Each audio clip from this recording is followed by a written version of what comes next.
चारों सुसमाचार में आपको सबसे ज्यादा कौन सा सुसमाचार पसंद है? आप मुझसे ये प्रश्न पूछते तो मुझे संत यूहन्ना रचित सुसमाचार बहुत पसंद है। क्यों? उसके बहुत सारे कारण। शायद आप जब ये वीडियो पूरा देख लेंगे आपको भी संत यूहन्ना रचित सुसमाचार सबसे ज्यादा पसंद आए।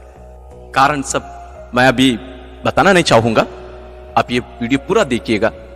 और एक तो बातें मैं आपको बताना चाहूंगा क्यों ये सुसमाचार विशेष है। अन्य तीनों सुसमाचार लगभग एक समान है। मत्ती, मार्कुस, लूकस, तीनों सुसमाचार में बहुत सारी समानताएं हम देख सकते हैं, लेकिन संत यूहन्ना बहुत ही विशेष है। इस सुसमाचार में एक भी चमत्कार नहीं। जरूर चमत्कार होते हैं लेकिन उनका अर्थ अलग होता है। संत यूहन्ना कभी भी चमत्कार शब्द का उपयोग नहीं करेंगे। क्यों? आप पूरा वीडियो देखिए आप सब। दूसरी एक बात, इसमें एक भी ऐसी घटना नहीं है जहां प्रभु यीशु कोई दुष्ट आत्मा या शैतान को निकालते हो। एक भी घटना नहीं। क्यों? आप देखिए, समझेंगे। और इस सुसमाचार में प्रभु यीशु के जन्म के बारे में कोई भी वर्णन नहीं। अरे इस सुसमाचार में ही प्रभु यीशु अपनी मां से डायरेक्ट बात करते हुए 2 बार बताया गया, कोई भी अन्य तीनों सुसमाचार में नहीं। क्यों? और वो भी मां मरियम को 2 बार प्रभु यीशु स्त्री कहकर पुकारते हैं। क्यों? इसके बारे में हम इसका पहले एक वीडियो बनाए हैं, आप जरूर उसको देखिए, आप बहुत पसंद करेंगे। और संत यूहन्ना के और भी बहुत सारी विशेषता है इस सुसमाचार के, क्योंकि संत यूहन्ना वो प्रिय शिष्य है जो प्रभु यीशु के साथ हमेशा रहे। सभी बाइबल प्रेमियों को मेरा प्यार भरा जय यीशु। आज हम संत यूहन्ना के अनुसार पवित्र सुसमाचार के परिचय को सुनेंगे। संत यूहन्ना का सुसमाचार 4 सुसमाचारों में सबसे आखिर में दिया गया है। और जैसा कि हमने पहले मनन चिंतन किया था कि संत यूहन्ना का सुसमाचार दूसरे अन्य जो 3 सुसमाचार हैं जिनको हम सिनॉप्टिक गॉस्पेल्स या समदर्शी सुसमाचार कहते हैं, यानी कि संत मत्ती के अनुसार सुसमाचार, संत मार्कुस के अनुसार सुसमाचार और संत लूकस के अनुसार सुसमाचार है, इन तीनों सुसमाचारों से भिन्न है। उसमें कई अंतर हैं। उन सभी अंतरों को हम समझेंगे और साथ ही साथ संत यूहन्ना के सुसमाचार की क्या खासियतें हैं उनको भी हम इस परिचय में समझेंगे। सबसे पहले संत यूहन्ना के अनुसार पवित्र सुसमाचार का जो चिन्ह है वह एक ईगल है, यानी कि एक चील है। और इस ईगल को हम जानते हैं कि उसका स्वभाव क्या है।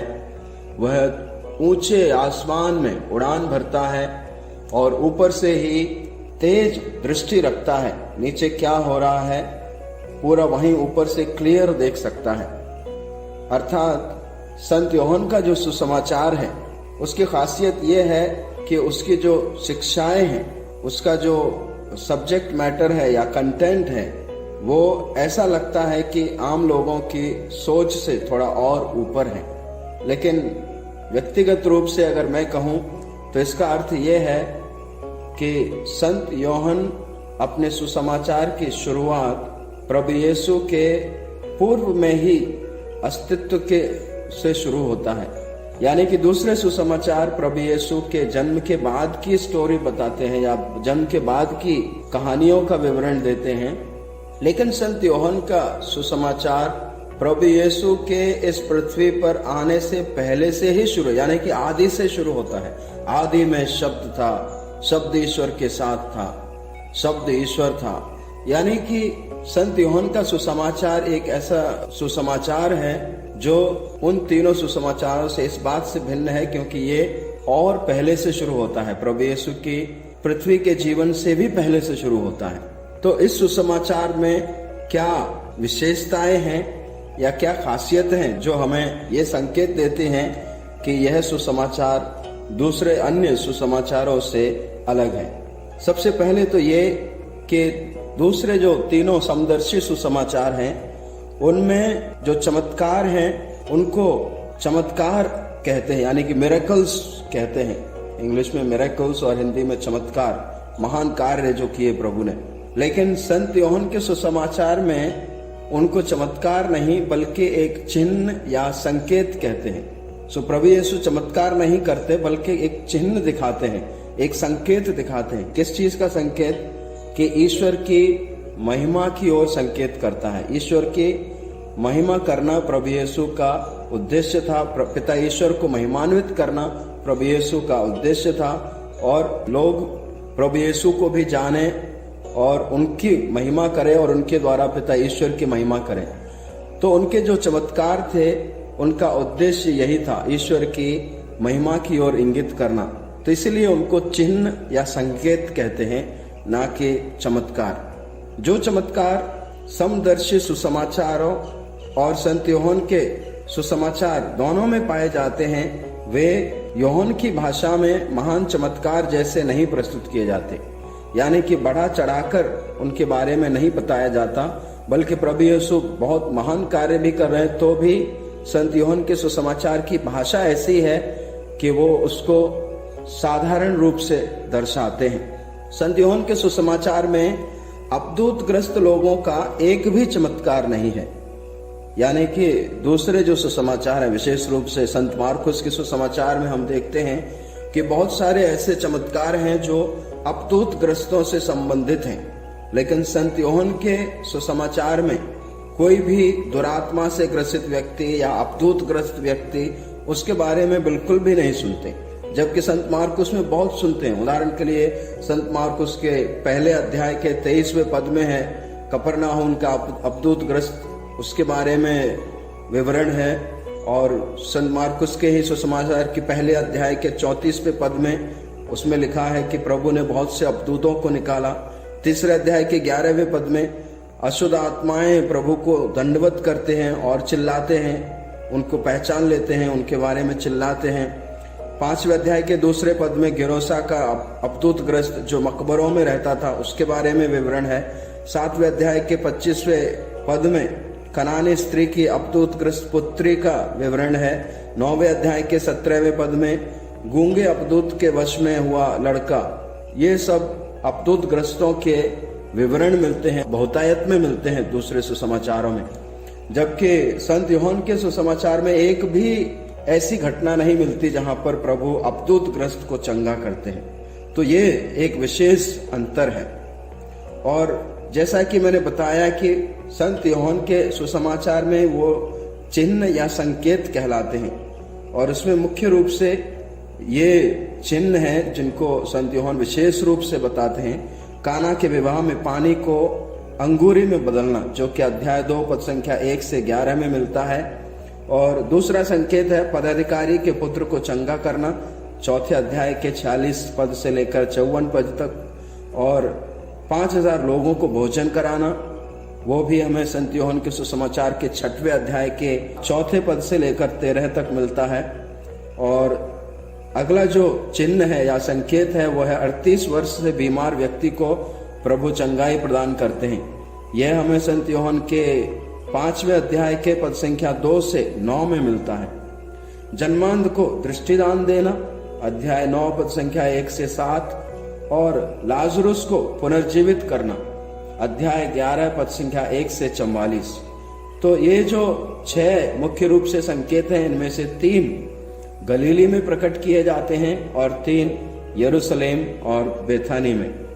अभी संत यूहन्ना के अनुसार सुसमाचार और अन्य जो 3 समदर्शी सुसमाचार हैं, सिनॉप्टिक गॉस्पेल्स हैं, उनमें क्या अंतर पाया जाता है?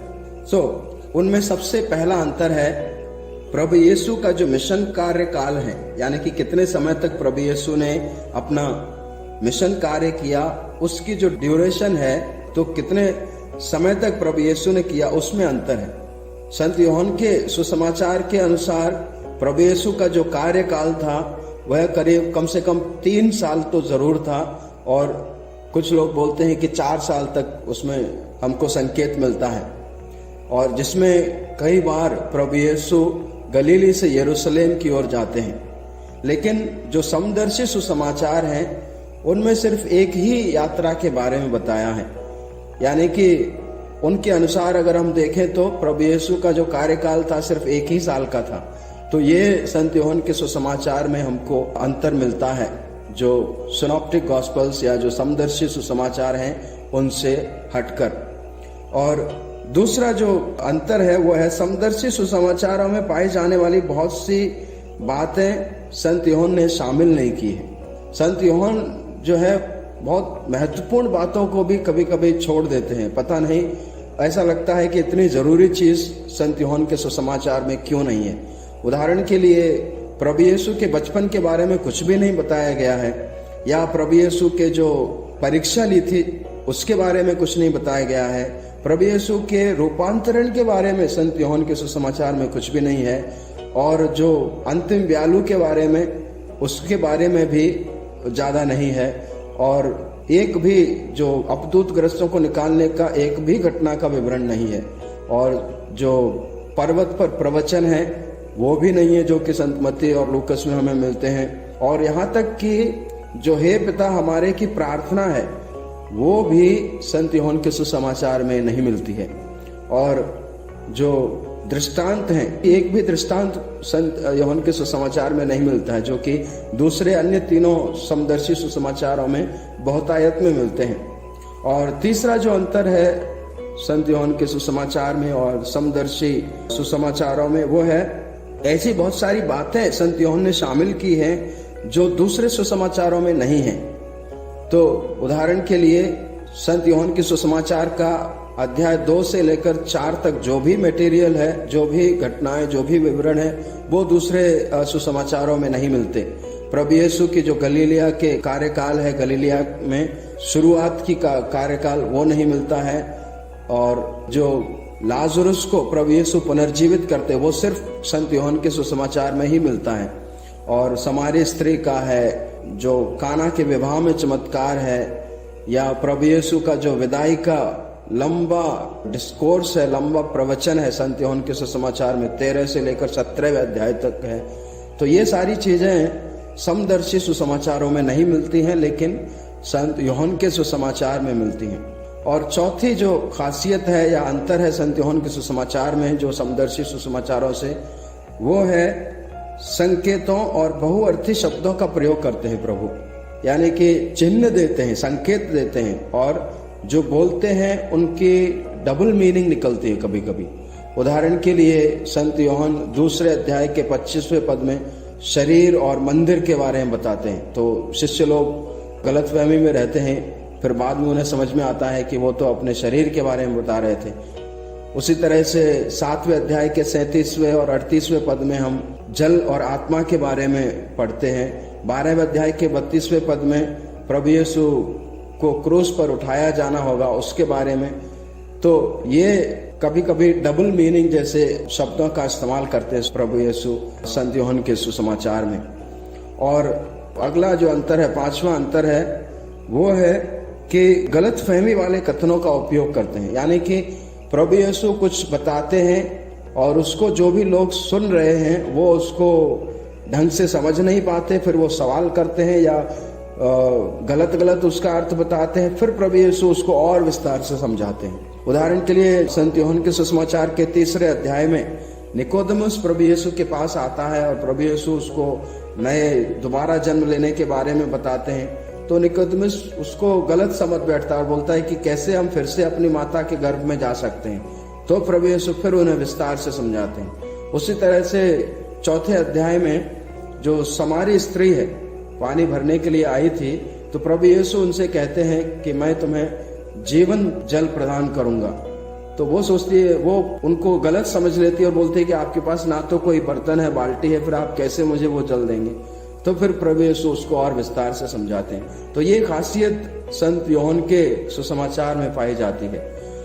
और दूसरा जो अंतर है समदर्शी सुसमाचारों से, वो है प्रभु यीशु के बारे में बहुत उच्च शिक्षाएं हैं या उच्च भाषा का इस्तेमाल किया है संत यूहन्ना ने। उदाहरण के लिए जो शब्द है, शब्द आदि में शब्द था, शब्द ने शरीर धारण किया, तो ये सारी चीजें बहुत हाई, मतलब उच्च स्तर की चीजें हैं, बहुत हाई थियोलॉजी जिसको बोलते हैं वो है। तो सुसमाचार की शुरुआत उसी से होती है।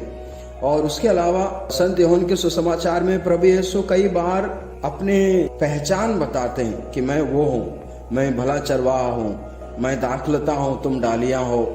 या मैं भेड़शाला का द्वार हूँ, या मैं जीवन की रोटी हूँ, मैं संसार की ज्योति हूँ। तो इस तरह से अपने बारे में बहुत सारी बातें प्रभु यीशु बताते हैं जो दूसरे सुसमाचारों में शायद नहीं मिलती हैं। और उसके अलावा संत यूहन्ना के सुसमाचार में जो ईश्वरीय राज्य के बारे में ज्यादा नहीं बताया गया है। दूसरे सुसमाचारों में ईश्वर के राज्य के बारे में प्रभु यीशु बहुत एक्सप्लेन करते हैं कि ईश्वर का राज्य ऐसा है, ईश्वर का राज्य वैसा है, दृष्टांतों के द्वारा समझाते हैं। लेकिन संत यूहन्ना के सुसमाचार में ईश्वर के राज्य के बारे में कुछ ज्यादा नहीं है, यानी कि सिर्फ 3 बार ये शब्द इस्तेमाल हुआ है, वो भी इतने विस्तार से नहीं। लेकिन समदर्शी सुसमाचारों में इसके बारे में बहुत बताया। लेकिन ईश्वर के राज्य की बजाय संत यूहन्ना अनंत जीवन के बारे में प्रभु यीशु बताते बहुत अधिक। अनंत जीवन पाने के लिए क्या करना है, या इसलिए मैं आया हूं कि तुम्हें अनंत जीवन मिले, या जो प्रभु में विश्वास करता है उन्हें अनंत जीवन मिलेगा। तो ईश्वर के राज्य की बजाय अनंत जीवन पर ज्यादा जोर देते हैं संत यूहन्ना के सुसमाचार में। और जो विशेषता है संत यूहन्ना के सुसमाचार की एक और है, वो ये है कि उसमें जो डायलॉग है, यानी कि संवाद है 2 लोगों के बीच में, तो वो बहुत लंबा लंबा संवाद मिलते बहुत सारे, और प्रवचन भी लंबे लंबे प्रवचन मिलते। एक ही चीज के बारे में बहुत सारी विस्तार से हम देखने को मिलता है हमें। उदाहरण के लिए संत यूहन्ना के 3 अध्याय में निकोदेमुस के साथ जो संवाद चल रहा है बहुत लंबा चलता है, और उसके बाद उनके आपस में डिस्कशन होता है। उसी तरह से संत यूहन्ना के 4 अध्याय में भी समारी स्त्री के बारे में भी, समारी स्त्री और प्रभु यीशु के बारे में बहुत लंबी बातचीत चलती है, बहुत चीजों को लेकर आपस में बातचीत होती है, डायलॉग होता है। उसी तरह से 6वें अध्याय में जीवन की रोटी के बारे में है, बहुत लंबा प्रवचन है, उसके बारे में प्रभु यीशु काफी विस्तार से समझाते हैं जीवन की रोटी के बारे में। और उसी तरह से अध्याय 13 से लेकर 17वें अध्याय तक प्रभु यीशु अपने जाने के बारे में बताते हैं, विदाई के बारे में कि मैं जा रहा हूँ, पिता के पास जा रहा हूँ। तो ये सारी घटनाएं 13वें अध्याय से लेकर 17वें अध्याय तक हैं। तो ऐसे करके संत यूहन्ना के सुसमाचार की ये भी खासियत है कि वो लंबा डिस्कोर्स बहुत सारे इसमें मिलते हैं, जबकि दूसरे सुसमाचार में छोटे छोटे प्रभु ने कहा मैं ये करता हूँ, या जो चमत्कार हैं उनके बारे में। तो ऐसे लंबी लंबी घटनाएं शायद ही दूसरे सुसमाचारों में। और उसके अलावा संत यूहन्ना की जो भाषा है संत यूहन्ना के सुसमाचार की, उसमें भी काफी अंतर है दूसरे सुसमाचारों से। तो ये सारी चीजें संत यूहन्ना के सुसमाचार को विशेष बनाती हैं, खास बनाती हैं, और इसलिए बहुत सारे लोगों का फेवरेट सुसमाचार होता है। कई लोग मतलब इसको दूसरे सुसमाचारों से अधिक महत्व देते हैं, अधिक प्रिय है ये सुसमाचार। अब हम देखेंगे कि यह सुसमाचार कब लिखा गया, कहाँ लिखा गया और क्यों लिखा गया। तो इसके समय के बारे में निश्चित तौर पर कब लिखा, इसके लिए कुछ निश्चित तौर पर नहीं कहा जा सकता है, लेकिन सुसमाचार में जो वर्णित घटनाएं हैं, बहुत सारी ऐसी घटनाएं हैं जो इस ओर इंगित करती हैं कि सुसमाचार यरूशलेम मंदिर के विध्वंस के पहले लिखा गया, यानी कि 70 ईस्वी के पहले लिखा गया। लेकिन बहुत सारी ऐसी घटनाओं का भी वर्णन है जो इस ओर इंगित करती है कि ये करीब 90 से लेकर 100 ईस्वी तक के बीच में लिखा गया। तो लेकिन वर्तमान में जो विद्वान हैं, पवित्र बाइबल के जो विद्वान हैं, वो इस बात से सहमत हैं कि यह सुसमाचार लगभग 98 ईस्वी से लेकर 100 ईस्वी के बीच में लिखा गया था। तो इसको करीब करीब सभी विद्वान लोग स्वीकार करते हैं। और क्यों लिखा गया था, इसका उद्देश्य जो है संत उनके सुसमाचार को लिखने का जो उद्देश्य है वो इसी सुसमाचार में अध्याय 20 पद संख्या 30 और 31 में हम समझ सकते हैं। उसमें लिखा है कि ईसा ने अपने शिष्यों के सामने और बहुत से चमत्कार दिखाए जिनका विवरण इस पुस्तक में नहीं दिया गया है। इनका ही विवरण दिया गया है जिससे तुम विश्वास करो कि ईसा ही मसीह ईश्वर के पुत्र हैं, और विश्वास करने से उनके नाम द्वारा जीवन प्राप्त करो। यानी कि इस सुसमाचार का उद्देश्य है कि प्रभु में विश्वास करें लोग और उनके नाम के द्वारा मुक्ति पाएं, अनंत जीवन पाएं। तो इसी उद्देश्य से ये सारी चीजें सुसमाचार में लिखी गई हैं। किसने लिखा और कहाँ लिखा? हालांकि निश्चित तौर पर इसके लिखने के स्थान के बारे में कुछ कहा नहीं जा सकता, लेकिन जो प्रारंभिक कलीसिया में धर्म पिता हुए हैं, जिनको चर्च फादर्स कहते हैं, तो उनका जो साक्ष्य है वो इस ओर इंगित करता है कि यह सुसमाचार एफेसुस में लिखा गया था, जहां पर जेबेदी के पुत्र योहन ने अपना सेवा कार्य किया, अपना जीवन बिताया। और परंपरा यह बताती है कि यह सुसमाचार जेबेदी के पुत्र योहन ने ही लिखा था, या अगर उन्होंने नहीं लिखा तो उनके संस्मरण के आधार पर उन्हीं की कलीसिया के किसी सदस्य ने या कई सदस्यों ने मिलकर लिखा हो, लेकिन यह उन्हीं के याददाश्त या उन्हीं के संस्मरण पर आधारित सुसमाचार लिखा गया है। अभी हम इस सुसमाचार के स्ट्रक्चर को देखते हैं कि किस तरह से इस सुसमाचार को बांटा जा सकता है, किन अध्यायों में या किन घटनाओं में।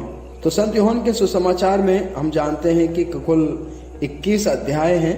इनको हम निम्न प्रकार से बांट सकते हैं। तो सबसे पहले अध्याय 1 से लेकर अध्याय 2 पद संख्या 11 तक है, जिसका जो मुख्य विषय है वो है ईसा का प्रकट होना, जिसमें हम संत यूहन्ना बपतिस्ता के बारे में पढ़ते हैं, प्रथम शिष्यों के बारे में पढ़ते हैं, और फिर दूसरे अध्याय में काना के चमत्कार के बारे में पढ़ते हैं। पहला चमत्कार प्रभु यीशु का, जिनको संकेत कहते हैं, पहला संकेत या पहला चिन्ह प्रभु यीशु का। और उसके बाद दूसरा उससे आगे अध्याय 2 पद संख्या 12 से लेकर अध्याय 3 तक हम उसको बांट सकते हैं, जिसका मुख्य जो विषय है वो है यरूशलेम में ईसा का कार्यकलाप, जिसमें हम देखते हैं निकोदेमुस और समारिया तथा गलीलिया में ईसा का स्वागत। और उसके आगे जो समारिया तथा गलीलिया में ईसा का स्वागत, ये हमें अध्याय 4 अध्याय में मिलता है, और इसी में ही हम समारी स्त्री और पदाधिकारी के पुत्र के बारे में पढ़ते हैं। अगला भाग है वो है यरूशलेम में एक रोगी को स्वास्थ्य लाभ प्रभु यीशु देते हैं, जो कि 5वें अध्याय में है, और इसी में ही नेताओं का विरोध भी वर्णित है। और अगला भाग है गलीलिया में रोटियों का चमत्कार, जो 6वें अध्याय में मिलता है, और इसी अध्याय में हम स्वर्ग की रोटी की प्रतिज्ञा के बारे में भी पढ़ते हैं। और अगले भाग में वो है अध्याय 7 से लेकर 10 तक है, जिसका मुख्य विषय है यरूशलेम में शिविर पर्व तथा प्रतिष्ठा पर्व, जिसमें साथ ही साथ व्यभिचारिणी स्त्री का बचाव है 8वें अध्याय में। उसके बाद जन्मांध को दृष्टि लाभ है 9वें अध्याय में। फिर नेताओं का बढ़ता हुआ विरोध भी है। और उसके आगे जो अगला अध्याय है वो है 11वां अध्याय, जिसमें लाजरुस को जीवन दान के बारे में हम पढ़ते हैं बड़े विस्तार से। और उसके आगे बाद में अध्याय 12वां है, जिसमें यरूशलेम में ईसा का समारोही प्रवेश है। और उसके बाद अध्याय 13 से लेकर 17वें अध्याय तक प्रभु यीशु का जो अंतिम व्यालु है, विदाई का भाषण है, लंबी प्रार्थना है प्रभु यीशु की, महापुरोहितीय प्रार्थना है, वो सब 13वें अध्याय से लेकर 17वें अध्याय में पढ़ते हैं। और इसका आखिरी जो हिस्सा है, आखिरी भाग है, वो है ईसा का दुख भोग और पुनरुत्थान, जो कि हम 18वें अध्याय से लेकर 21वें अध्याय तक पढ़ते हैं। तो इस तरह से संत यूहन्ना के कुल 21 अध्याय हैं, जिनका हमने अभी भी विषयवार देखा, जिनको हमने स्ट्रक्चर देखा। तो आशा है कि आप संत यूहन्ना के सुसमाचार को बड़े चाव से पढ़ेंगे, और कोई भी इसको पढ़कर अछूता नहीं रह सकता है। यह सुसमाचार किसी भी व्यक्ति के हृदय को छू सकता है। जो भी इसको श्रद्धा भाव से पढ़ता है, प्रभु उसको जरूर उसके जीवन में आशीष और कृपाएं प्रदान करते हैं। मेरी भी यही शुभकामना है कि जो भी व्यक्ति इस सुसमाचार को पढ़े, दिल से पढ़े, और प्रभु की आशीष और कृपाएं और वरदान पाए। अब हम पवित्र बाइबल में दिया हुआ संत यूहन्ना रचित सुसमाचार का परिचय सुनेंगे।